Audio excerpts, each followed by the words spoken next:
মাত্র কয়েক ঘন্টার বৃষ্টিতেই জলমগ্ন হয়ে পড়েছে বন্দরনগরী চট্টগ্রাম। মঙ্গলবার দুপুর থেকে টানা বৃষ্টিতে নগরের বিভিন্ন নিচু এলাকায় সৃষ্টি হয়েছে ব্যাপক জলাবদ্ধতা।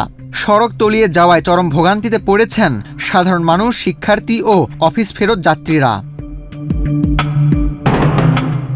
দুপুর 12:30 থেকে বিকেল 3টা পর্যন্ত নগর জুড়ে মাঝারি থেকে ভারী বৃষ্টিপাত হয়। 2.5 ঘন্টার এই টানা বর্ষণে কার্যত অচল হয়ে পড়ে চট্টগ্রামের পানি নিষ্কাশন ব্যবস্থা। দ্রুত পানি নামতে না পারায় প্রধান সড়ক থেকে অলিগলি সবখানে জমে যায় পানি। স্যান্ডেলিনা সো, রূপচর্চায় আভিজাত্য। সবচেয়ে বেশি ভোগান্তি দেখা যায় মুরাদপুর ও বহদ্দারহাট এলাকায়। ব্যস্ততম এই দুই মোড়ে হাঁটু থেকে কোথাও কোথাও কোমর সমান পানি জমে যান চলাচল প্রায় স্থবির হয়ে পড়ে। এছাড়া হালিশহর, আগ্রাবাদ, কাতালগঞ্জ, 16 শহর 2 নম্বর গেট, চকবাজার সহ নগরের বিভিন্ন নিচু এলাকাতেও পানি নিচে চলে যায়। বিকেলের দিকে বৃষ্টি কমলেও দুর্ভোগ কমেনি। সড়কের পানি না নামায় অফিস শেষে বাড়ি ফেরা মানুষকে পড়তে হয় বাড়তি ভোগান্তিতে। বিশেষ করে চলমান বিভিন্ন পরীক্ষার জন্য সবচেয়ে বেশি দুর্ভোগে পড়ে শিক্ষার্থীরা। অনেককে হাঁটু সমান পানি পেরিয়ে পরীক্ষা কেন্দ্র থেকে বাসায় ফিরতে দেখা গেছে।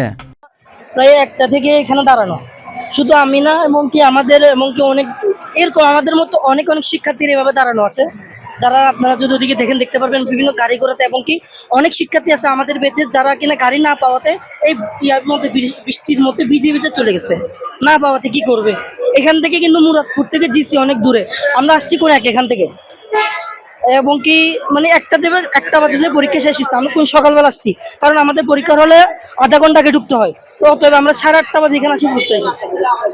সেখান থেকে এখনো পর্যন্ত আমরা এখানে দাঁড়ানো। মাইয়াদের এক গলা হয়েছে, বদ্রাটের মুখে ওভারব্রিজ থেকে নামতে পানি বেশি হয়েছে। এখানে পর্যন্ত আমি আটকে গেছি। এই প্রায় আধা ঘন্টা থেকে বেশি হবে। নগরীতে জলাবদ্ধতা নিরসনে 14,000 কোটি টাকার একাধিক প্রকল্প, এমনকি একটি মেগা প্রকল্পের কাজ চললেও বাস্তবে পরিস্থিতির তেমন উন্নতি না হওয়ায় ক্ষোভ জানিয়েছে নগরবাসী। অনেকেই বলছেন প্রকল্পের ধীরগতির কারণেই জলাবদ্ধতা থেকে মুক্তি মিলছে না। দেখতেছেন দুর্ভোগটা আপনারা দেখতেছেন, আমরা জলাবদ্ধতা থেকে কখন যে মুক্তি পাবো সেটা আল্লাহ ছাড়া আর কেউ বলতে পারে না। যে খালের কাজ করতেছে, এই যে খালে কাজ করলো, কাজ করে আমরা ফলাফল কি পাচ্ছি? ফলাফল কোনো কিছুই পাচ্ছি না, শুধু জনগণের দুর্ভোগ হচ্ছে। প্রকল্প চলতেছে ঠিক আছে, এটা ওনারা কাজ করতেছে ঠিক আছে, ওনারা আসলে গত বছর কাজ পুরো চট্টগ্রামের যে জলবদ্ধতা প্রকল্পের কাজ শেষ করার কথা, ওটা গত বছর শেষ হওয়ার কথা, কিন্তু এই বছর এখনো শেষ হয় নাই। এটা ফলটা কাকে বলবো আমরা? চট্টগ্রামে বর্ষা পুরোপুরি শুরু হওয়ার আগেই কয়েক ঘন্টার বৃষ্টিতে এমন পরিস্থিতি নগরবাসীর জন্য নতুন করে শঙ্কার কারণ হয়ে দাঁড়িয়েছে।